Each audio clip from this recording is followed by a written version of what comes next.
Good evening बच्चों। आज हम लोग सरफेस केमिस्ट्री पढ़ रहे थे। लेक्चर नंबर शायद 10 है ना, सरफेस केमिस्ट्री। लास्ट टर्म तक मैं कुछ क्वेश्चनों के आंसर बता दूंगा। जैसे बच्चों लास्ट टर्म तक हमने लायोफिलिक और लायोफोबिक में डिफरेंस पढ़ा था ना, कुछ मेन चीजें बता दो। लायोफिलिक और लायोफोबिक में हम लोगों ने डिफरेंस पढ़ा था। लायो मतलब होता है डिस्पर्जन मीडियम और फिलिक मतलब होता है लविंग, है ना। लायो मतलब होता है डिस्पर्जन मीडियम और फोबिक मतलब होता है हीटिंग। जहां डिस्पर्स्ड फेज और डिस्पर्जन मीडियम के बीच में काफी ज्यादा अफिनिटी हो उसको लायोफिलिक बोलते हैं। जहां डिस्पर्स्ड फेज बहुत ज्यादा अफिनिटी शो करता हो डिस्पर्जन मीडियम के लिए उसे बोलते हैं लायोफिलिक। और जहां डिस्पर्स्ड फेज पार्टिकल काफी कम अफिनिटी शो करते हो डिस्पर्जन मीडियम के लिए उसको बोलते हैं लायोफोबिक।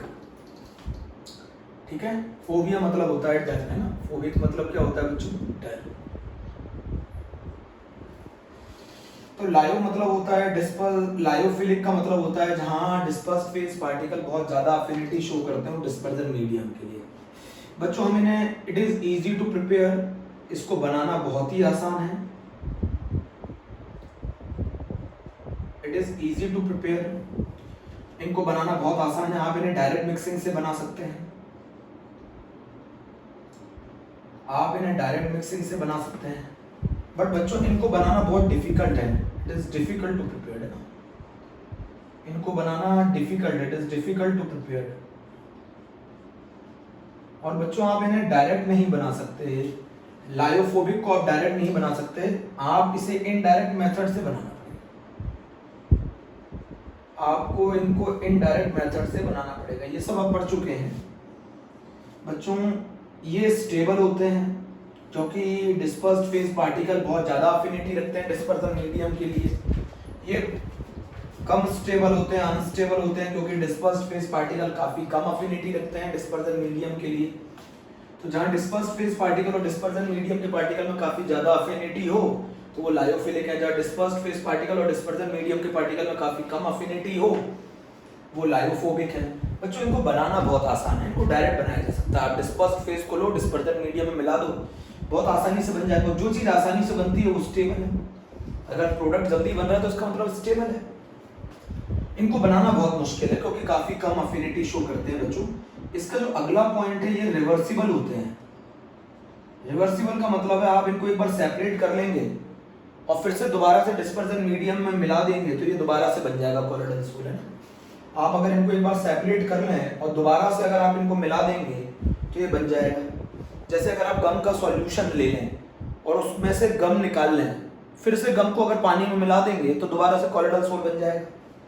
बच्चों ये इरिवर्सिबल होते हैं। अगर आपने इनको एक बार सेपरेट कर लिया, आपने इनको एक बार अगर सेपरेट कर लिया उसके बाद अगर आप दोबारा डिस्पर्जन मीडियम में मिलाएंगे तो ये नहीं बनेगा। तो dispersed phase particle show very large affinity for the dispersion medium, dispersed phase particle show very less affinity for the dispersion medium. It is easy to prepare by direct mixing. It is difficult to be prepared. Indirect method ये stable होते हैं, ये unstable होते हैं, ये reversible होते हैं और ये irreversible होते हैं। इनको बच्चों coagulate करना या precipitate करना मुश्किल होता है। Difficult to coagulate। अरे ये दोनों एक दूसरे से लगाव रखते हैं तो इनको अलग करना मुश्किल होता है। Difficult to coagulate या precipitate। इनको coagulate करना आसान होता है, easy to coagulate। Easy to coagulate. बच्चों इनको कोगुलेट करना आसान होता है, इनको कोगुलेट करना मुश्किल होता है। ये वाला पॉइंट याद करना था, मैंने बोला था इनकी जो विस्कोसिटी है, इनकी जो विस्कोसिटी है वो डिस्पर्जन मीडियम से ज्यादा होती है डिस्पर्स्ड फेज पार्टिकल की और सरफेस टेंशन कम होती है। इसमें विस्कोसिटी और सरफेस टेंशन नियरली इक्वल होती है डिस्पर्जन मीडियम। बच्चों एक पॉइंट और लिख लेना, दे मे और may not have a charge. इनके ऊपर चार्ज हो भी सकता है, बहुत कम चार्ज होता है। दे मे और may not have a charge.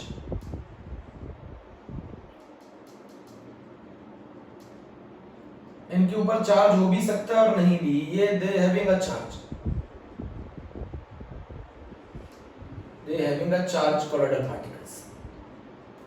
अब बच्चों चार्ज क्या होगा, अगर सेम चार्ज होगा कोलोइडल पार्टिकल पे, ये एक दूसरे को रिपेल करते रहेंगे, रिपेल करते रहेंगे तो इकट्ठा नहीं होंगे, इकट्ठा नहीं होंगे तो कोगुलेट और प्रेसिपिटेट नहीं होंगे।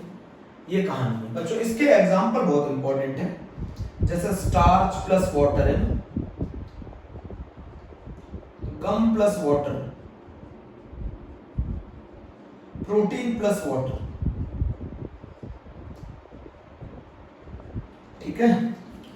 Starch plus water, gum plus water, protein plus water, gelatin plus water, जितने ऑर्गेनिक सब्सटेंस के कॉलॉइड हैं वो सारे कैसे होते हैं, लायोफिलिक होते हैं। इसका एग्जांपल क्या है, गोल्ड का सोल, सल्फर का सोल, आर्सेनिक सल्फाइड का सोल, बोलो, फेरिक हाइड्रोक्साइड का कोलोइडल सोल, जितने भी, ये सब किसके एग्जांपल हैं, इनऑर्गेनिक के। तो ये हम लोगों ने फिर से एक बार रिपीट कर लिया, लायोफिलिक एंड लायोफोबिक। फिर से पढ़ लो। लायोफिलिक मतलब जहां डिस्पर्स्ड फेज और डिस्पर्जन मीडियम के बीच में काफी एफिनिटी हो। लायोफोबिक का, सॉरी, लायोफिलिक में डिस्पर्स्ड फेज और डिस्पर्जन मीडियम के बीच में काफी एफिनिटी हो। लायोफोबिक में डिस्पर्स्ड फेज और डिस्पर्जन मीडियम के बीच में बहुत ही लेस एफिनिटी हो। इनको बनाना आसान है, इनको बनाना मुश्किल है। इनको डायरेक्ट बनाया जा सकता है, इनको इनडायरेक्ट बनाया जा सकता है। ये स्टेबल होते हैं या अनस्टेबल होते हैं, ये रिवर्सिबल होते हैं या इरिवर्सिबल होते हैं। इनको कोगुलेट करना या प्रेसिपिटेट करना मुश्किल है, इनको कोगुलेट करना आसान है। विस्कोसिटी इनकी डिस्पर्जन मीडियम से ज्यादा होती है, सरफेस टेंशन डिस्पर्जन मीडियम से कम होती है, इनकी बराबर होती है।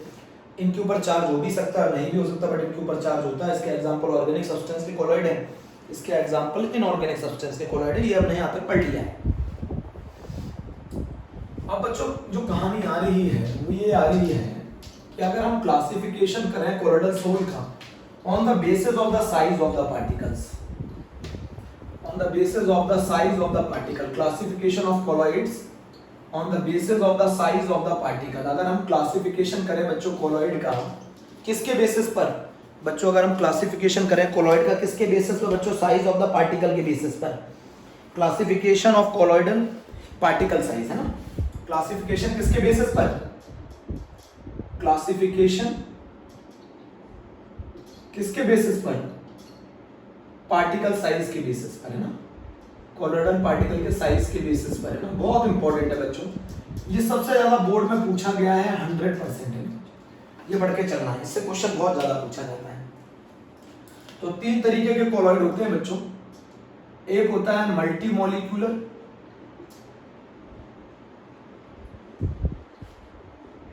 अब मैं आपको बताऊं मल्टी मॉलिक्यूलर कोलॉइड क्या होते हैं। अच्छा मुझे एक चीज बताओ, कोलॉइडल डायमेंशन में आने के लिए क्या करना पड़ता है, कोलॉइडल डायमेंशन में आना है तो कितना साइज होना चाहिए, 1 नैनोमीटर से 1000 नैनोमीटर के बीच में होना चाहिए। पर मैं आपको बता दूं गोल्ड का एक एटम, ये नहीं मान लो, एक एटम या एक मॉलिक्यूल का साइज बहुत छोटा है, बहुत छोटा है। एक एटम या एक मॉलिक्यूल का साइज बहुत छोटा है, वो कोलॉइडल डायमेंशन में नहीं आ सकता। मान लो अगर आप किसी सब्सटेंस का कोलॉइडल सोल बना रहे हैं तो उसका एक कोलॉइडल पार्टिकल का साइज किसके बीच में होगा, 1 नैनोमीटर से 1000 नैनोमीटर के बीच में होगा। मैं क्या बोल रहा हूं, अगर किसी सब्सटेंस का कोलॉइडल सोल बना रहे हैं तो उसमें पार्टिकल का जो साइज होगा वो 1 नैनोमीटर से 1000 नैनोमीटर के बीच में होगा। मान लो एटम या मॉलिक्यूल का साइज बहुत छोटा है और वो कोलॉइडल डायमेंशन में नहीं आ सकता, तो वो क्या करेगा, कोलॉइडल डायमेंशन में आने के लिए लाखों करोड़ों एटम और molecule weak van der Waals forces से जुड़कर कोलॉइडल डायमेंशन में आएंगे। नहीं समझे, जब एक एटम या एक मॉलिक्यूल का साइज बहुत छोटा होता है और कोलॉइडल डायमेंशन में आने के लिए, कोलॉइडल पार्टिकल की रेंज में आने के लिए लाखों करोड़ों एटम और molecule weak van der Waals forces से जुड़कर कोलॉइडल डायमेंशन में आ जाएं, ऐसे को बोला जाता है मल्टी मॉलिक्यूलर कोलॉइड। ऐसे केस को बोला जाता है मल्टी मॉलिक्यूलर कोलॉइड। मान लो जैसे एनसीईआरटी एग्जांपल बताती है, एक गोल्ड के एटम का साइज बहुत छोटा है तो लाखों करोड़ों, ये एक दो नहीं है, लाखों करोड़ों गोल्ड के एटम्स, लाखों करोड़ों गोल्ड के एटम्स आपस में कंबाइन होकर weak van der Waals forces से या फिर मेटालिक फोर्सेस से, लाखों करोड़ों गोल्ड के एटम्स आपस में कंबाइन होकर किस रेंज में आ जाते हैं, कोलॉइडल पार्टिकल की रेंज में आ जाते हैं। बच्चों फिर से समझना, जैसे मान लीजिए अगर मैं सल्फर का सोल बनाऊं तो सल्फर का कॉलोइडल सोल बनाने के लिए जो एसिड मॉलिक्यूल है, ये लाखों करोड़ों एसिड मॉलिक्यूल आपस में क्लब होकर जुड़कर किस रेंज में आ जाते हैं, कॉलोइडल रेंज में आ जाते हैं। ऐसे केस को बोला जाता है मल्टी मॉलिक्यूलर कॉलोइड। बच्चों जहां एटम और मॉलिक्यूल का साइज बहुत छोटा है तो कॉलोइडल रेंज में आने के लिए साइज किसके बीच में होना चाहिए पार्टिकल का, 1 नैनोमीटर से 1000 नैनोमीटर के बीच में। तो अगर मैं देखूं, जैसे मान लो अगर मैं गोल्ड का कॉलोइडल सोल लूं तो जो गोल्ड का एक कॉलोइडल सोल जो बना होगा उसमें गोल्ड का एक कॉलोइडल पार्टिकल होगा। जो गोल्ड का कॉलोइडल पार्टिकल होगा वो लाखों करोड़ों गोल्ड के एटम्स के एग्रीगेट और क्लब होने से बना होगा। उसको बोला जाएगा मल्टीमोलिकुलर कॉलोइड। जहां पर एटम और मॉलिक्यूल का साइज बहुत छोटा होता है तो उसको कॉलोइडल रेंज में आने के लिए लाखों करोड़ों एटम्स को कंबाइन होकर एग्रीगेट होकर वो किस रेंज में आ जाते हैं, कॉलोइडल रेंज में आ जाते हैं। उसको बोला जाता है बच्चों मल्टीमोलिकुलर कॉलोइड। एक सल्फर के मॉलिक्यूल का साइज, इनके बीच में कौन सी फोर्सेस है बच्चों, इनके बीच में जो फोर्सेस हैं वो वैन डर वाल्स फोर्सेस है बच्चों, वैन डर वाल्स फोर्सेस है। इनके बीच में जो फोर्सेस हैं वो वैन डर वाल्स फोर्सेस हैं। आप इसमें चाहो तो इसमें मेटालिक फोर्सेस लिख सकते हैं। When large number of atom or molecule are associate or are held together by the weak van der Waals forces and comes in the colloidal range, then it is called multimolecular colloid।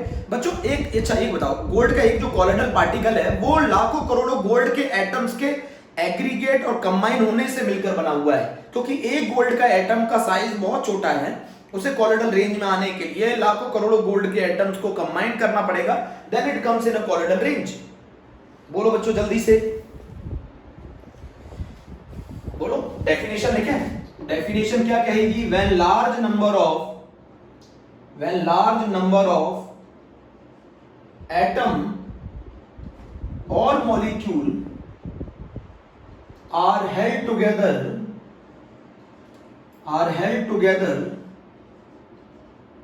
Bye weak van der Waals force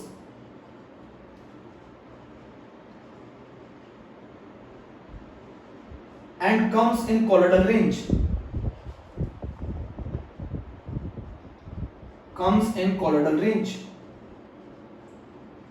नहीं समझ में आया बच्चों। जहां पर एक atom या एक मॉलिक्यूल का साइज बहुत छोटा है तो उसको कॉलोइडल रेंज में आने के लिए, मान लो आपने गोल्ड का सोल बनाया तो उसमें जो गोल्ड का पार्टिकल है ना, जो गोल्ड का कॉलोइडल पार्टिकल है वो लाखों करोड़ों गोल्ड के एटम से मिलकर बना हुआ है, उनके जुड़ने से मिलकर बना हुआ है। और वो आपस में किससे जुड़े होते हैं, weak van der Waals force से जुड़े होते हैं। तो मैं मल्टीमोलिकुलर कॉलोइड, ये जो हम क्लासिफिकेशन पढ़ रहे हैं on the basis of the size of the particle पढ़ रहे हैं। जब लार्ज नंबर ऑफ एटम और मॉलिक्यूल एक दूसरे से जुड़े होते हैं weak van der Waals force से, then it comes in a colloidal range, then it is known as a multimolecular colloid. इसके एग्जांपल है बच्चों गोल्ड का सोल, सल्फर का सोल एक्सेट्रा, है ना।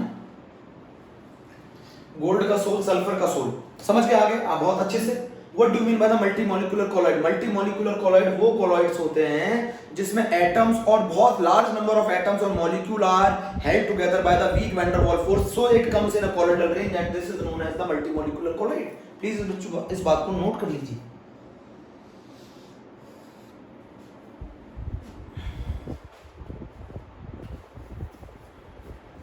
समझ में आ गया बच्चों। अगर मैं आपसे बोलूं कि एक गोल्ड का कॉलोइडल पार्टिकल है तो वो एक गोल्ड का कॉलोइडल पार्टिकल लाखों करोड़ों गोल्ड के एटम्स के कंबाइन होने से मिलकर बना है, समझ गए।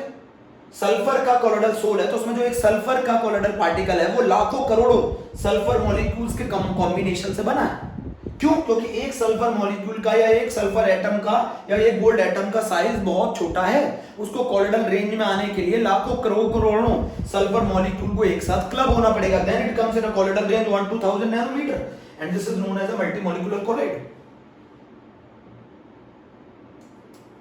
बोलो बच्चों जल्दी से काम कर लो, जल्दी से नोट कर लो प्लीज। डेफिनेशन में लिख लो, लाखों करोड़ों मॉलिक्यूल,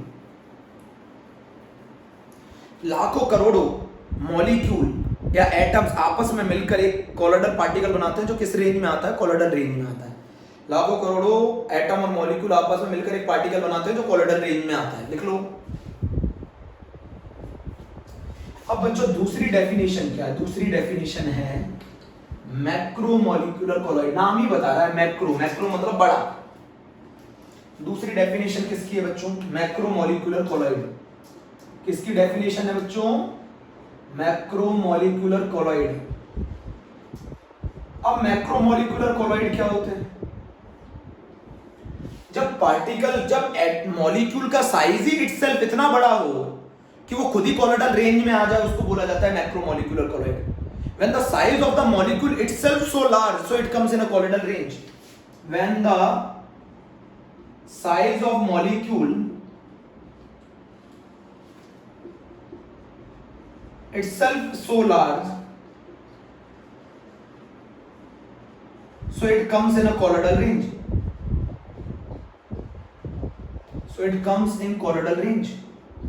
अब अच्छा बच्चों, ये कैसे मालूम चलेगा? ये कैसे, कौन से केस में होगा? ये मालूम चलेगा जिन केसेस में मॉलिक्यूलर मास मॉलिक्यूल का बहुत ज्यादा होगा, बहुत बड़ा मॉलिक्यूल हो, बहुत ज्यादा होगा, लाखों और हजारों में होगा। या पढ़ चुके हैं मैक्रोमोलिक्यूल। प्रोटीन, कौन कौन ऐसे केसेस हैं? Protein, polymer cases, starch, cellulose etcetera. अगर आप इनका कोलोइडल सोल बनाएंगे तो आपको मैं बता दूं लगभग 70,000 ग्राम पर मोल। एक मोल प्रोटीन का जो वजन होता है वो 70,000 होता है। अच्छा एक चीज बताओ मुझे, एक गोल्ड एटम का मान लो वजन जो होता है वो लगभग 200 ग्राम पर मोल होता है। बच्चों इसका जो वजन होता है वो एक मोल का वजन 200 ग्राम है। एक मोल प्रोटीन का वजन कितना आ रहा? 70,000 ग्राम। तो आप समझो दोनों में अंतर कितना है। तो जिस केस में मॉलिक्यूल खुद इटसेल्फ इतना बड़ा हो कि वो उसको कंबाइन होने की जरूरत ही नहीं है, वो खुद ही कोलोइडल रेंज में लाई करता है, उस केस को बोला जाता है बच्चों मैक्रोमोलिकुलर कोलॉइड। बच्चों इससे पहले वाले केस में पढ़ा कि आपने एटम और मॉलिक्यूल इटसेल्फ बहुत छोटे हैं, इतने छोटे हैं कि लाखों करोड़ों एटम मिलकर एक ऐसा पार्टिकल बनाते हैं जो कोलोइडल रेंज में आता है। इस केस में मैक्रोमोलिकुलर कोलॉइड में जो साइज है मॉलिक्यूल का वो इटसेल्फ इतना बड़ा है कि वो खुद ही कोलोइडल रेंज में लाई करता है, उसको क्लब होने की जरूरत ही नहीं है। हमें कैसे मालूम चलेगा किन केसेस में ये size of the molecule itself is so large so it comes in a colloidal range? वो केस होते हैं जब मोलर मास बहुत ज्यादा हो, मॉलिक्यूलर मास बहुत ज्यादा हो। वो किन के केसेस में हो सकता है? पॉलीमर्स के केसेस में होता है। पॉलीमर मतलब क्या होता है? Polymer is known as macromolecule, large number, बहुत बड़ा मॉलिक्यूल जिसका मोलर मास बहुत ज्यादा होता है। प्रोटीन हो गया, स्टार्च हो गया, सेलुलोज हो गया। When the size of the molecule itself so large, so it comes in a colloidal range, then it is known as the macromolecular colloid. जब साइज कोलोइडल पार्टिकल का इटसेल्फ इतना बड़ा हो कि वो खुद ही लाई कर जाए किसमें? कोलोइडल डायमेंशन में, तो उसको कौन सा कोलोइड बोला जाता है? मैक्रोमोलिकुलर कोलोइड बोला जाता है। जब साइज एटम और मॉलिक्यूल का इटसेल्फ बहुत छोटा हो और उसे कोलोइडल रेंज में आने के लिए लाखों करोड़ों एटम और मॉलिक्यूल को आपस में क्लब करना पड़े तो उसे कहा जाता है मल्टीमोलिकुलर कोलोइड। बोलो जल्दी से, समझ में आया कि नहीं आया? What do you mean by the macromolecular colloid? When the size of the molecule itself so large, so it comes in a colloidal range, then molar। और ये हमें कैसे मालूम चलेगा? जब मोलर मास उस मॉलिक्यूल का बहुत ज्यादा होगा, वो कौन होंगे? पॉलीमर होंगे, प्रोटीन, स्टार्च, सेलुलोज। जब पार्टिकल का साइज, वो मॉलिक्यूल का साइज ही इतना बड़ा है कि कोलोइडल रेंज में आने के लिए सफिशिएंट है। अच्छा मॉलिक्यूल और एटम का साइज बहुत छोटा है तो लाखों करोड़ों एटम को मिलकर एक ऐसा पार्टिकल बनाना पड़ेगा जो कोलोइडल रेंज में आएगा, उसको बोला जाता है मल्टीमोलिकुलर कोलॉइड। जल्दी बच्चों ध्यान से, जल्दी से ध्यान से।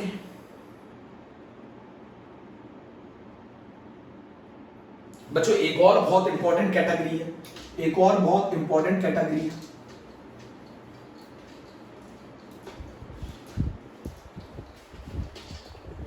एक और बहुत इंपॉर्टेंट कैटेगरी है and this is called associated colloid और मिसल। बच्चों ये एक और तीसरी कैटेगरी है। तीसरी कैटेगरी क्या है बच्चों बताओ? एसोसिएटेड कोलॉइड और मिसल। एसोसिएटेड कोलॉइड और मिसल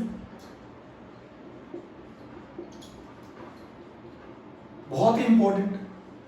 बच्चों क्या होता है? ये पर्टिकुलर होता है, ऐसा नहीं है हर केस में वैलिड नहीं है, कुछ पर्टिकुलर केसेस के लिए वैलिड है। जैसे मान लो अगर मैं लो कंसंट्रेशन ले लूं किसी कंपाउंड का, अगर मैं किसी कंपाउंड का लो कंसंट्रेशन ले लूं, low concentration, at low concentration, तो ये जो सब्सटेंस होते हैं, ये जो कंपाउंड्स होते हैं, ये लो कंसंट्रेशन पर ट्रू सॉल्यूशन की तरह बिहेव करते हैं या फिर इलेक्ट्रोलाइट की तरह बिहेव करते हैं। ट्रू सॉल्यूशन या फिर इलेक्ट्रोलाइट की तरह बिहेव करते हैं। समझना मेरी बात? जब इनका कंसेंट्रेशन बहुत कम लोगे तो ये ट्रू सॉल्यूशन और इलेक्ट्रोलाइट की तरह बिहेव करेंगे। जब इनका पार्टिकल साइज 1 नैनोमीटर से कम होता है, समझ गए? जब आप इन कंपाउंड्स को लो कंसेंट्रेशन में लेंगे तो ये ट्रू सॉल्यूशन और इलेक्ट्रोलाइट की तरह बिहेव करेंगे। बट आप जैसे ही इनका कंसेंट्रेशन बढ़ा देंगे वैसे ही ये एग्रीगेट करना चालू कर देंगे। आप जैसे ही इनका कंसेंट्रेशन बढ़ा देंगे, आप जैसे ही इनका कंसेंट्रेशन बढ़ा देंगे, बच्चों यहां पे लिख दूं at high concentration, high concentration पर ये जुड़ना चालू कर देते हैं, एसोसिएट करना चालू कर देते हैं बच्चों। At high concentration they all associate, और ये एसोसिएट होकर किस रेंज में आ जाते हैं? कोलोइडल रेंज में आ जाते हैं। आपने देखा घर में बेसन को जब घोलते हैं तो उसमें गुठलियां सी पड़ जाती हैं, देखा है? जब बेसन को घोलते हैं, जब बेसन का बहुत कम कंसेंट्रेशन होगा तो वो घुल जाता है पूरा, बट जैसे ही आप उसका कंसेंट्रेशन बढ़ा देते हैं वो किस रेंज में आ जाता है? कोलोइडल रेंज में आ जाता है। 1 नैनोमीटर से 1000 नैनोमीटर के बीच में एट हाई कंसेंट्रेशन ये क्या फॉर्म करते हैं? Colloidal solution. तो ऐसे सब्सटेंस, ऐसे कंपाउंड जो लो कंसेंट्रेशन पे ट्रू सॉल्यूशन की तरह बिहेव करें, जब आप कंसेंट्रेशन हाई करें तो ये एसोसिएट होना चालू कर दें और किस रेंज में आ जाएं? कोलोइडल रेंज में आ जाएं। ऐसे कोलॉइड्स को क्या बोला जाता है? एसोसिएटेड कोलॉइड बोला जाता है या मिसल बोला जाता है। इनको ही बोला जाता है एसोसिएटेड कोलॉइड और मिसल, इन्हीं को बोला जाता है एसोसिएटेड कोलॉइड और मिसल। A compound when at low concentration it behave as a, when compound is dissolved at a low concentration, बच्चों नोट करना है डेफिनेशन को बहुत अच्छे से। When compound is dissolved at a low concentration, when compound is dissolved at low concentration, it behave as a electrolyte, और क्या कह सकते हैं? It behave as a electrolyte or true solution, but when the concentration is increased, but when concentration increases,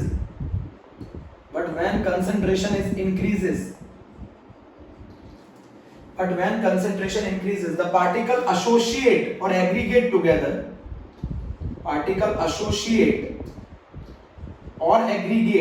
मतलब जुड़ना, the particle associate or aggregate, so it comes in a colloidal range,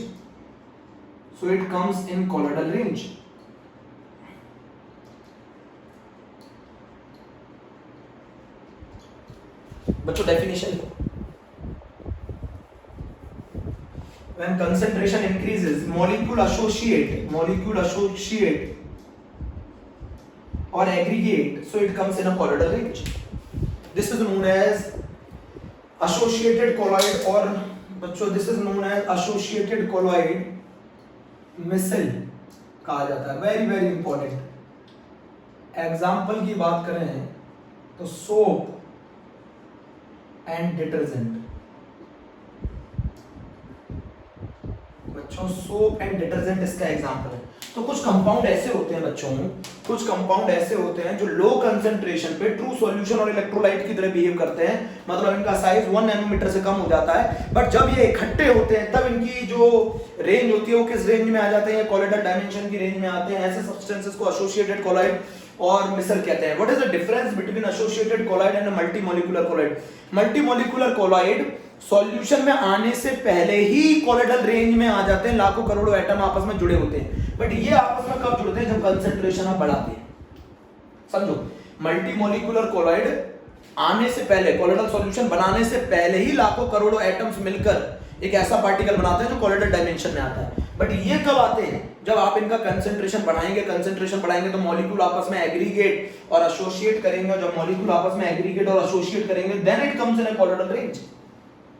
समझो, वो मिलाने से पहले ही कोलोइडल रेंज में होते हैं बच्चों। लाखों करोड़ों एटम आपस में जुड़कर, क्लब होकर, weak van der Waals forces से जुड़कर किस डायमेंशन में आ जाते हैं? कोलोइडल डायमेंशन में। बट ये कब आते हैं कोलोइडल डायमेंशन में? जब आप कंसेंट्रेशन बढ़ाते हो। जब कंसेंट्रेशन बढ़ाते हो तब ये मॉलिक्यूल आपस में एसोसिएट और एग्रीगेट करते हैं, आपस में जुड़ते हैं। जब एग्रीगेट और एसोसिएट करते हैं then it comes in a colloidal range, then it is known as associated colloid और मिसल। बोलो बच्चों, then it is called associated colloid और मिसल।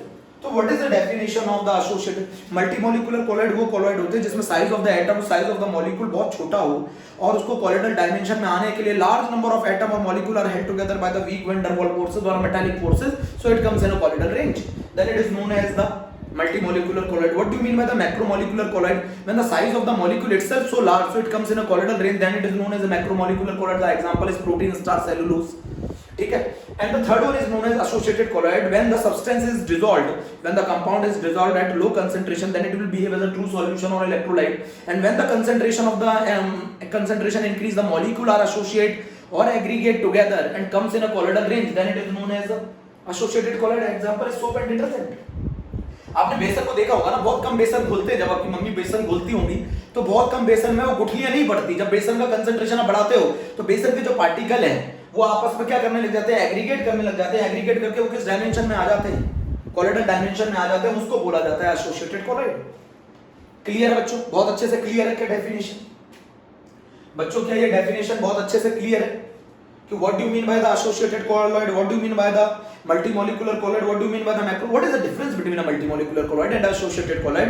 Associated colloid colloidal range में आने से पहले, multimolecular colloid colloidal range में आने से पहले ही बंधे होते हैं, लाखों करोड़ों एटम आपस में जुड़े होते हैं। बट जब इसके केस में जब आप concentration बढ़ाओगे, then these particles are aggregate or combine together, so it comes in a colloidal range. बच्चों प्लीज इस बात को नोट कर लो, मल्टीमोलिकुलर कोलॉइड में पहले से ही बंधे होते हैं एटम्स और मॉलिक्यूल, बट इसमें कब जुड़ेंगे, जब कंसंट्रेशन बढ़ाओगे। चलिए बच्चों नोट कर लिया। अब बच्चों मैं जो बात बता रहा हूं वो सुनो, मेरी बात को बहुत ध्यान से सुनना। अब मैं जो बात बता रहा हूं वो बहुत ध्यान से सुनो। अभी भी क्लियर नहीं हुआ तो मैं फिर से समझाने की कोशिश करता हूं। मल्टीमोलिकुलर कोलॉइड क्या होते हैं? लार्ज नंबर ऑफ एटम और molecule are held together by the weak van der Waals forces and so it comes in a colloidal range. बच्चों जब लाखों करोड़ों एटम्स मिलकर एक ऐसा पार्टिकल बनाते हैं जिसकी जो कोलॉइडल डायमेंशन में लाई करे, उसको आप ऐसे कोलॉइड्स को बोलते हैं multimolecular colloid. This is the classification on the basis of the colloidal particle size. अब जरा मेरी बात समझो, पार्टिकल्स के साइज के बेसिस पे जो क्लासिफिकेशन कर रहे हैं, मैक्रोमोलिक्यूल के अंदर मॉलिक्यूल का साइज इटसेल्फ इतना बड़ा है कि वो खुद ही कोलॉइडल रेंज में लाई करता है। अब बचता है एसोसिएटेड कोलॉइड। एसोसिएटेड कोलॉइड क्या होते हैं? ये सब्सटेंस, वो सब्सटेंस होते हैं या वो कंपाउंड होते हैं जो लो कंसंट्रेशन पे इलेक्ट्रोलाइट या ट्रू सॉल्यूशन की तरह बिहेव करते हैं, बट जब आप इनका कंसंट्रेशन बढ़ाते हैं तो इनके पार्टिकल आपस में एसोसिएट कर जाते हैं और एसोसिएट करने के बाद they are comes in a colloidal range. अब बच्चों अच्छा कोई एक ऐसी पर्टिकुलर, देखो एक इसके केस में एक वर्ड आता है सीएमसी। सीएमसी का मतलब होता है क्रिटिकल मिसल कंसंट्रेशन। सीएमसी का मतलब होता है क्रिटिकल मिसल कंसंट्रेशन। बच्चों बताओ, कोई तो एक कंसंट्रेशन की ऐसी रेंज होती होगी जिस पर मिसल की फॉर्मेशन बनना स्टार्ट होती होगी। पूछो क्यों? एक कंसंट्रेशन पे ये ट्रू सॉल्यूशन की तरह बिहेव करता है, एक कंसंट्रेशन पर वो एसोसिएट होना चालू करता है। तो जिस कंसंट्रेशन पे, जिस मिनिमम कंसंट्रेशन पे मिसल बनना स्टार्ट होगी उसको बोला जाता है सीएमसी। मेरी बात नहीं समझी बच्चों? एक कंसंट्रेशन पे ये ट्रू सॉल्यूशन, जब लो कंसंट्रेशन होती है तो ट्रू सॉल्यूशन की तरह बिहेव करता है। तो कोई ना कोई तो एक वैल्यू होती होगी, कोई ना कोई तो एक रेंज होती होगी जिस पर ये आपस में एसोसिएट करना चालू कर देते होंगे और क्रिटिकल मिसल कंसंट्रेशन, उसी को बोला जाता है क्रिटिकल मिसल कंसंट्रेशन। एक लो कंसंट्रेशन पे they behave as a true solution. तो कोई तो एक पर्टिकुलर कंसंट्रेशन की रेंज होती होगी ना जिस पर ये आपस में एग्रीगेट या एसोसिएट करना चालू कर देते होंगे, उसी रेंज को हम लोग क्या बोलते हैं? Critical micelle concentration. It is the minimum concentration, it is the minimum concentration at which the micelle formation takes place. बोलो बच्चों, it is the minimum concentration at which the formation of micelle takes place. बेटा definition देखो, it is the minimum concentration required, it is the minimum concentration required, it is the minimum concentration required for the formation of missile takes place. It is the minimum concentration required for the formation of missile. It is the minimum concentration required for missile formation, for missile formation. अरे ऐसे लिख लो भैया, जिस concentration पर मिसल formation start होती है उसी को बोला जाता है क्रिटिकल मिसल कंसंट्रेशन। नहीं समझे? जिस कंसंट्रेशन पे बच्चों एक कंसंट्रेशन लो कंसंट्रेशन था, जब सॉल्यूशन ट्रू सॉल्यूशन की तरह बिहेव कर रहा था, तो एक कंसंट्रेशन तो ऐसी होती होगी ना जिस पर ये सब आपस में एग्रीगेट करना चालू कर देते होंगे और मिसल फॉर्मेशन, उसी कंसंट्रेशन को बोला जाता है सीएमसी। उसी कंसंट्रेशन को बोला जाता है CMC। उसी तरीके से बच्चों एक और टेम्परेचर होता है जिसको हम लोग बोलते हैं क्राफ्ट टेम्परेचर। बच्चों एक और होता है क्राफ्ट टेम्परेचर। ये वो टेम्परेचर होता है जिस पर मिसल फॉर्मेशन स्टार्ट होती है। ये वो टेम्परेचर होता है, it is the minimum temperature at which the formation of micelle takes place. It is the minimum temperature. It is the minimum temperature at which formation of missile start.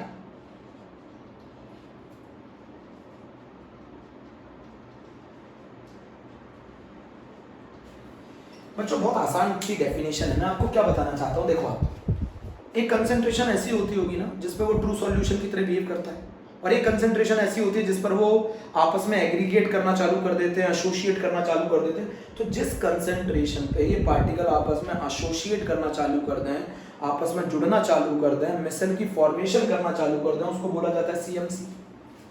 ये वो temperature है जिस पर मिसल formation start होती है। जिस minimum temperature पे मिसल बनना स्टार्ट हो जाए उसको बोलते हैं क्राफ्ट टेम्परेचर। जिस कंसंट्रेशन पे, जिस मिनिमम कंसंट्रेशन पे मिसल फॉर्मेशन स्टार्ट हो जाए उसको बोला जाता है critical micelle concentration. It is the minimum concentration required for micelle formation. Micelle बनाने के लिए कम से कम कितना कंसंट्रेशन रिक्वायर्ड है उसको बोला जाता है CMC। It is the minimum temperature at which the formation of micelle start. तो कोई तो एक रेंज होती होगी ना जिस पर मिसल की फॉर्मेशन स्टार्ट हो जाए कंसंट्रेशन, तो वो कहलाती है CMC। It is the minimum concentration required to form missile. It is the minimum concentration required to form missile. It is the minimum concentration required to form missile. आप ऐसे भी चाहो डेफिनेशन प्रॉपर लिखना बच्चों, है ना, बोर्ड में लिखी जाती है। It is the minimum concentration required to form missile. Required to form missile.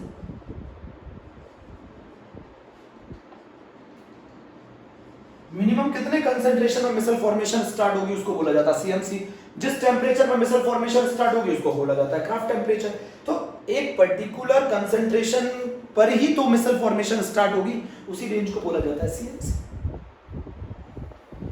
It is the minimum concentration required to form micelle. It is the minimum temperature at which formation of micelle start.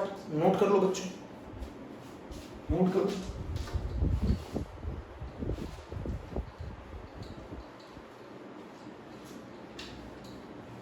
Note कर लिया? बोलो। अब बच्चों हम लोग जो पढ़ने जा रहे हैं टॉपिक वो है क्लींजिंग एक्शन ऑफ सोप। कौन सा टॉपिक है बच्चों? Cleansing action of soap. Very very important. Cleansing action of soap. Soap क्या होते हैं जरा बताओ। जिस मिनिमम कंसंट्रेशन में मिसल फॉर्मेशन स्टार्ट हो उसे CMC, जिस मिनिमम टेम्परेचर में मिसल फॉर्मेशन स्टार्ट हो उसे क्राफ्ट टेम्परेचर। तो सोप क्या है बच्चों? सोप का general formula RCOO Na+। Salt होते हैं ना, या फिर RCOO K+। सोप क्या होते हैं? Sodium salt of long chain of carboxylic acid. Soap की डेफिनेशन क्या है? सोप आर द सोडियम और potassium salt of long chain of carboxylic acid. Sodium and potassium salt of long chain of carboxylic acid. Sodium and potassium salt of long chain of carboxylic acid उसको बोला जाता है sodium and potassium salt of long chain of carboxylic. Long chain of carboxylic acid को बच्चों बोला जाता है fatty acid. Fatty acid का मतलब है जिसके अंदर ये जो R पार्ट है, अल्काइल पार्ट है, ये लॉन्ग हाइड्रोकार्बन पार्ट है। ये अल्काइल पार्ट काफी बड़ा होता है, लॉन्ग हाइड्रोकार्बन पार्ट होता है, लॉन्ग हाइड्रोकार्बन पार्ट होता है। फैटी एसिड का मतलब है जैसे ऑयल, ठीक है, ऑयल है फैटी एसिड का मतलब। तो सोप क्या है? Soap are the sodium and potassium salt of long chain of carboxylic acid, या soap are the sodium salt of fatty acid. Fatty acid का मतलब होता है long chain of carboxylic acid. ऐसे कार्बोक्सिलिक एसिड जिनके अंदर हाइड्रोकार्बन वाला part बहुत बड़ा हो उनको बोला जाता है सोप। ये वाले जो सोप है ये नहाने वाले सोप होते हैं, potassium salt of long chain of carboxylic acid, ये नहाने वाले सोप होते हैं, ठीक है, सिंथॉल है ना, लक्स एक्सेट्रा। अब जरा मेरी बात समझो, सोप कैसे बनाया जाता है? सोप कैसे बनाया जाता है? जो ऑयल लिया जाता है, मान लो एक कढ़ाई में आपने ऑयल ले लिया, उस ऑयल में आप कास्टिक सोडा डाल दो NaOH, उसे गर्म करते जाओ, गर्म करते जाओ, गर्म करते जाओ, जो लास्ट में बचेगा वो कहलाएगा सोप। नहीं समझे आप क्या करो, एक ऑयल ले लो, उसमें डाल दो कास्टिक सोडा NaOH, उसे गर्म करते जाओ, गर्म करते जाओ, गर्म करते जाओ, गर्म करते जाओ, जो लास्ट में बचेगा वो कहलाएगा सोप, जो लास्ट में बचेगा वो कहलाएगा सोप। सोप समझ में आया बच्चों क्या होता है? सोप होता है sodium and potassium salt of long chain of carboxylic acid. बोलो बच्चों जल्दी से। डिटर्जेंट क्या होता है?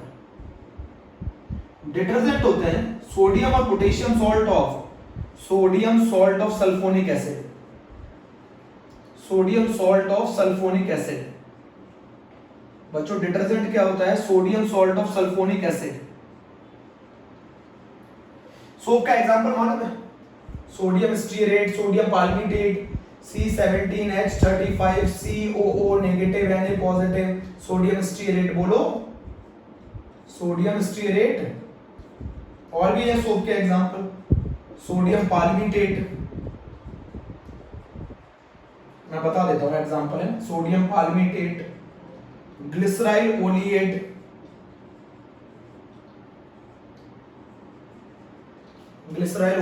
तो सोप के बहुत एग्जांपल है। सोप का एग्जांपल है sodium stearate, sodium palmitate, glyceryl oleate, है ना बच्चों। डिटर्जेंट के एग्जांपल क्या है? डिटर्जेंट के एग्जांपल है sodium lauryl sulphate, sodium lauryl sulphate, बेटा IIT में आया था ये, सोडियम लॉरेल सल्फेट। ये एनायनिक डिटर्जेंट होता है, एनायनिक। आगे जाके पढ़ोगे एनायनिक डिटर्जेंट किसको कहते हैं, अभी मत पूछना, पता चले अभी पूछने लग जाओ। एक और एग्जांपल होता है इसका, सोडियम 2-डेकाइल बेंजीन सल्फोनेट, सोडियम 2-डेकाइल बेंजीन सल्फोनेट।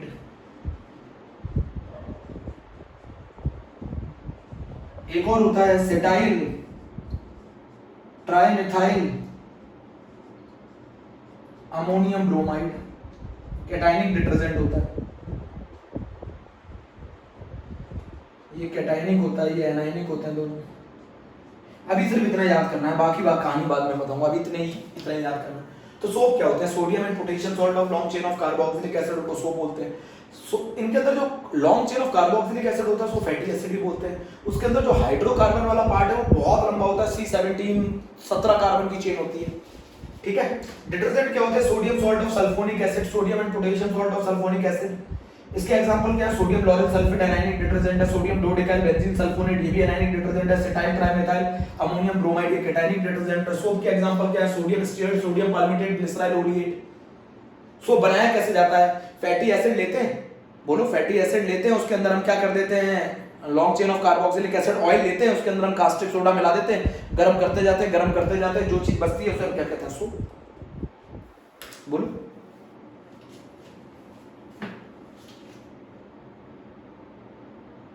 ठीक है, इतना नोट कर लो, इतना नोट कर लो।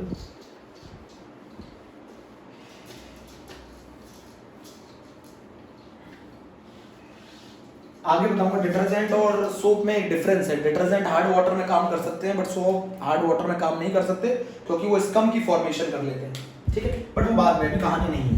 अभी हम पढ़ने जा रहे हैं क्लींजिंग एक्शन ऑफ सोप। अच्छा, हम सोप को यूज करते क्यों हैं? सोप को असली में इसलिए यूज किया जाता है, आपके जो कपड़े पर ऑयल जो होता है ना, ऑयल जो गंदगी होती है आपके कपड़े का, बच्चों अगर नॉर्मल डस्ट है, नॉर्मल मिट्टी है तो उसे पानी से हटाया जा सकता है, बट अगर कोई ऑयल है तो उसको हटाने के लिए आपको क्या ऐड करना पड़ेगा? सोप ऐड करना पड़ेगा। सोप अगर आप ऐड करोगे तो ये ऑयल हट जाएगा कपड़े से। सोप अगर आप ऐड करोगे तो ये कपड़े से ऑयल हट जाएगा। ऐसे भी बना सकते हो आप कपड़ा एक, और ये रही आपका ऑयल, है ना। ऐसे भी मैं एक डायग्राम से समझाऊंगा। ये रहा आपका ऑयल, समझ रहे हो? ये आपका कपड़ा और ये आपके ऑयल की ड्रॉप है, ऑयल की ड्रॉप। बोल। अब बच्चों सोप का क्लींजिंग एक्शन में जो मेन पार्ट है, अगर मैं आपको बताऊं, सोप एक आयनिक सब्सटेंस है कि कोवलेंट आयनिक। अगर मैं इसको वाटर में डिसॉल्व कर दूं तो ये डिसोशिएट हो जाएगा किसमें, RCOO माइनस और Na प्लस में। बोलो आयनिक है बच्चों। ये वाटर में सॉल्युबल होता है इस पार्ट की वजह से, इस पार्ट की वजह से ये वाटर में सॉल्युबल होता है बच्चों, RCOO माइनस के कारण। आप इसको ऐसे लिख लो, ये R वाला पोर्शन है और ये COO माइनस वाला पोर्शन। बोलो बच्चों, ये वाला पार्ट जो है, यहां से वाटर इसको क्या करता है, घेरता है बच्चों, यहां से वाटर इसको सराउंड करता है, जिसकी वजह से सोप वाटर में सॉल्युबल होते हैं। इस वाले पार्ट से वाटर इसे सराउंड करता है, क्योंकि वाटर भी कैसा होता है, पोलर होता है, वाटर भी पोलर होता है। तो वाटर कहां से ये सोप जो है ये वाटर में डिसॉल्व क्यों हो जाते हैं, इस वजह से। ये वाला पार्ट पोलर होता है, पोलर को कौन अट्रैक्ट करेगा, पोलर पार्ट, तो वाटर इसको इस तरफ से घेरता है। ये वाला हिस्सा जो है ये वाटर में सॉल्युबल होता है, ये वाला हिस्सा वाटर में सॉल्युबल होता है। आपको मालूम है RCOO minus Na plus water में डालोगे ये ब्रेक होगा RCO माइनस Na प्लस में। इस वाले पार्ट, ये वाला पार्ट पोलर होता है सोप का, ये वाला पार्ट पोलर होता है, जिसकी वजह से वाटर में सॉल्युबल होता है, जिसकी वजह से वाटर में सॉल्युबल होता है। बोलो बच्चों जल्दी बताओ। अब मैं यहाँ पे डायग्राम से आपको समझाने की कोशिश कर रहा हूँ। ये रहा आपका लॉन्ग हाइड्रोकार्बन वाला पार्ट, 2 नंबर में आती है बच्चों इसकी working. Cleansing action of soap 2 number में आता है, COO माइनस। ये वाला जो पार्ट है बच्चों, ये वाला पार्ट जो है, ये वाला पार्ट पोलर होता है, नोट करेंगे। ये वाला पार्ट वाटर अट्रैक्टिंग होता है। ये किससे जुड़ता है, जिसके कारण सोप वाटर पानी में सॉल्युबल होते हैं, वाटर अट्रैक्टिंग होता है। डर्ट रिपेलिंग होता है, डर्ट या ऑयल रिपेलिंग। बच्चों सोप जो यूज किया जाता है वो ग्रीस को हटाने के लिए यूज किया जाता है, ऑयल को हटाने के लिए यूज किया जाता है। डर्ट और ऑयल रिपेलिंग होता है बच्चों। ये वाला पार्ट हेड होता है, ये वाला पार्ट हाइड्रोफिलिक होता है, ये वाला पार्ट पोलर होता है, वाटर अट्रैक्टिंग होता है, डर्ट और ऑयल रिपेलिंग होता है, हेड होता है, हाइड्रोफिलिक होता है। बच्चों ये वाला पार्ट क्या है, long hydrocarbon part, alkyl part, water repelling, water repelling होता है, ऑयल अट्रैक्टिंग होता है। क्वेश्चन आता है व्हाई ऑयल अट्रैक्टिंग। बच्चों ऑयल भी क्या होते हैं, ऑयल भी क्या होते हैं, हाइड्रोकार्बन होते हैं। और हाइड्रोकार्बन में कौन डिसॉल्व होगा, हाइड्रोकार्बन। लाइक डिसॉल्व लाइक, बोलो लाइक डिसॉल्व लाइक। हाइड्रोकार्बन के अंदर कौन सॉल्युबल होगा, हाइड्रोकार्बन। Like dissolve like. ये वाला पोर्शन हाइड्रोफोबिक होता है, वाटर से दूरी बनाता है।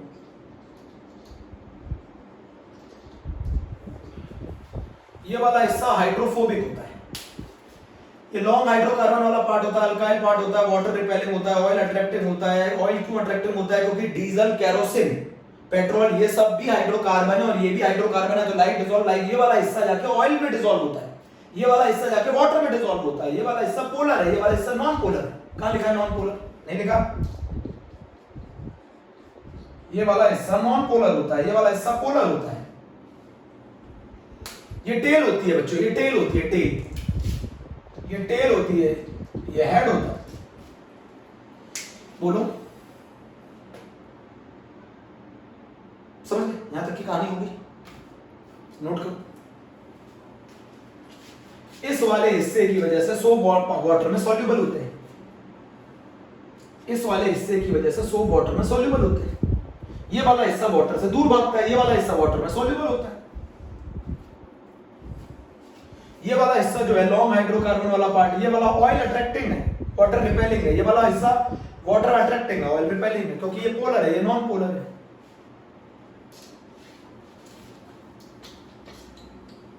बोलो बच्चों समझो मेरी बात को, पूरी अच्छे तरीके से समझो।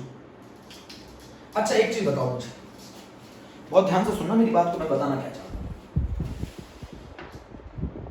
ये अब मैं 2 डायग्राम बनाऊंगा। एक डायग्राम तो ये मान लो इस तरीके का मेरा कपड़ा है ना, क्लोथ है, और यहां पर मेरी डर्ट है, ये ऑयल है ना। अब क्या होता है, जैसे आप सोप ऐड करते हो तो शुरुआत में तो जब इसकी कंसेंट्रेशन कम होती है, जब सोप आप ऐड करते हो, सोप ऐड करोगे, ये मान लो मैं यहाँ पे 2 डायग्राम बताऊंगा। एक ये रहा ऑयल, शुरुआत में आपने सोप ऐड किया, जब सोप ऐड किया, मान लो जब सोप ऐड किया तो शुरुआत में आपने देखा होगा सोप को अगर आप पानी में घोल दो तो कंप्लीट घुल जाता है, वो घुल जाता है ना। तो वो किसकी तरह बिहेव कर रहा है? ट्रू सॉल्यूशन की तरह, ट्रू सॉल्यूशन की तरह बिहेव कर रहा है, इलेक्ट्रोलाइट की तरह बिहेव कर रहा है। आप साबुन को लो, पानी में घोल दो, घुल जाएगा। बट जैसे ही उनका पार्टिकल का कंसंट्रेशन बढ़ेगा, जैसे ही वो आपस में जुड़ना चालू करेंगे, अब ये ऑयल है, ऑयल के अंदर कौन जाके जुड़ेगा बोलो? ये लॉन्ग हाइड्रोकार्बन वाला पार्ट जुड़ेगा। जो पोलर पार्ट है वो तो इससे दूर रहेगा। हाइड्रोकार्बन वाला पार्ट क्यों जुड़ेगा बताओ? क्योंकि oil is also the hydrocarbon, like dissolve like. बोलो बच्चों, ये लॉन्ग हाइड्रोकार्बन वाला पार्ट ऑयल से अंदर डिसॉल्व हो जाएगा, जो पोलर पार्ट है वो वाटर के अंदर डिसॉल्व हो जाएगा। तो क्या होगा बच्चों बताओ? जैसे ही आपने सोप ऐड किया, वो ऑयल ड्रॉप में जाके क्या कर जाएंगे? डिसॉल्व हो जाएंगे। बोलो, आप ऐसे लिख लो।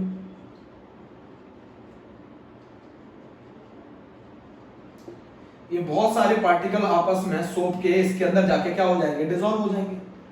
जब बहुत सारे पार्टिकल इसके अंदर जाके डिसॉल्व हो जाएंगे, तो मैंने क्या बताया था, जब इनकी कंसंट्रेशन कम होती है, जब ये जुड़े नहीं होते, तो ये किसकी तरह बिहेव करते हैं? ट्रू सॉल्यूशन की तरह। जब आपने सोप ऐड किया तो ये बहुत सारे पार्टिकल आपस में जाकर इसमें डिसॉल्व हो जाएंगे, डिसॉल्व हो जाएंगे। बोलो बच्चों, बहुत सारे पार्टिकल आपस में जाके इसके क्या हो जाएंगे? डिसॉल्व हो जाएंगे। और ये इसको किस में ले आएंगे? इसी को बोला जाता है। और ये इसको किस में ले आएंगे? कॉलोइडल रेंज में लेके आ जाएंगे। अब इसको ये किस रेंज में ले आएंगे? 1 नैनोमीटर से लेकर 1000 नैनोमीटर में आ जाएंगे। और ये किस रेंज में आ जाएंगे? कॉलोइडल रेंज में आ जाएंगे। इसी को बोला जाएगा मिसल, इसी को बोला जाएगा बच्चों मिसल, इसी को बोला जाएगा मिसल। बच्चों क्या किया आपने? सोप लिया, सोप को डिसॉल्व किया।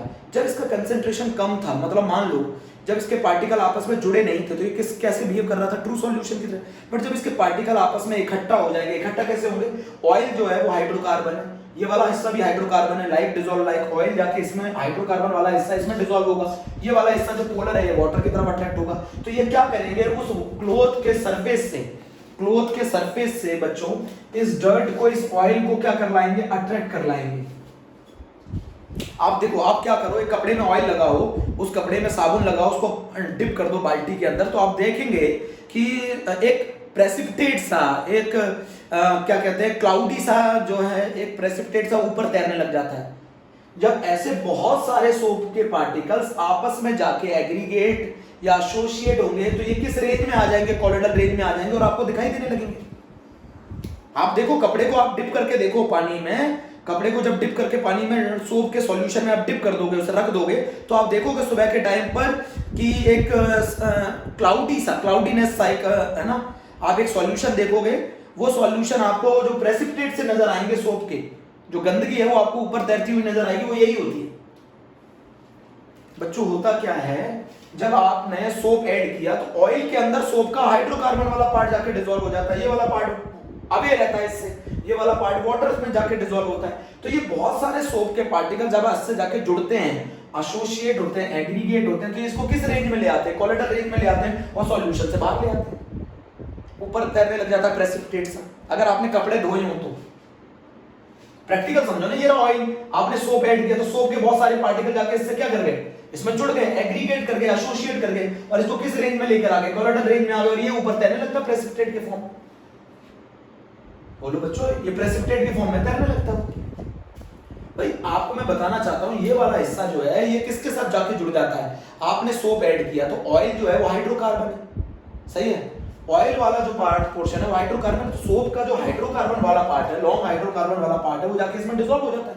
सोप के बहुत सारे पार्टिकल आपस में एग्रीगेट कर जाते हैं और किस रेंज में लेकर आ जाते हैं? इसको कॉलोइडल रेंज में, और इसको बाहर खींच लाते हैं गंदगी। फिर हम पानी से भागकर इस गंदगी को हटा देते हैं। बोलो, तो आप देखो, जब एक बाल्टी में आप एक गंदे कपड़े को रख दो साबुन के सॉल्यूशन के अंदर डालकर, तो आप देखेंगे शाम के एक दिन रखे रहने के बाद उसके ऊपर प्रेसिपिटेट सा आ जाएगा। वो प्रेसिपिटेट इसी के होते हैं, पहले ये दिखाई दे नहीं रहे होते। क्यों? क्योंकि फिर ये पहले शुरुआत में ट्रू सॉल्यूशन की रेंज में होते हैं, बाद में किस रेंज में आ जाते हैं? कॉलोइडल रेंज में आ जाते हैं। इसी को कहा जाता है एसोसिएटेड कॉलोइड और मिसल, इसी को कहा जाता है एसोसिएटेड कॉलोइड और मिसल, इसी को कहा जाता है एसोसिएटेड कॉलोइड और मिसल। ये इस ऑयल को कपड़े से बाहर ले आते हैं, पानी से फ्लो करा के इसको बहा देते हैं।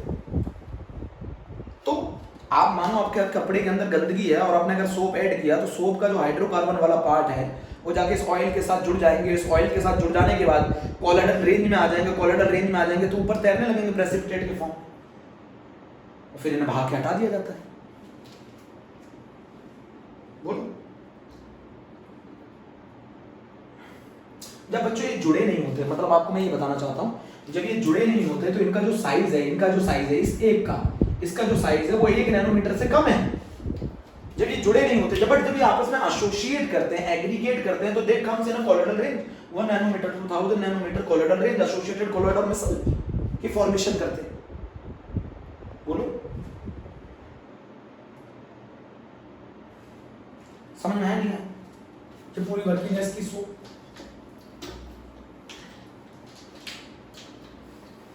अब बच्चों मैं एक चीज बताना चाहता हूँ, ये आईआईटी में एक क्वेश्चन आया था, ये बताना चाहता हूँ मैं, सुनो ना। आईआईटी में एक क्वेश्चन क्या आया था, अगर हम हाइड्रोकार्बन वाली पार्ट छोटा लेंगे, अगर हम हाइड्रोकार्बन वाला पार्ट छोटा लेंगे, तो ये हाइड्रोकार्बन वाला पार्ट अगर छोटा लेंगे तो इससे मिसल बनाने के लिए मान लो अगर 1000 मॉलिक्यूल या 1000 पार्टिकल की जरूरत है, तो अगर आप लॉन्ग हाइड्रोकार्बन वाला पार्ट लेंगे तो वो कितने की जरूरत होगी?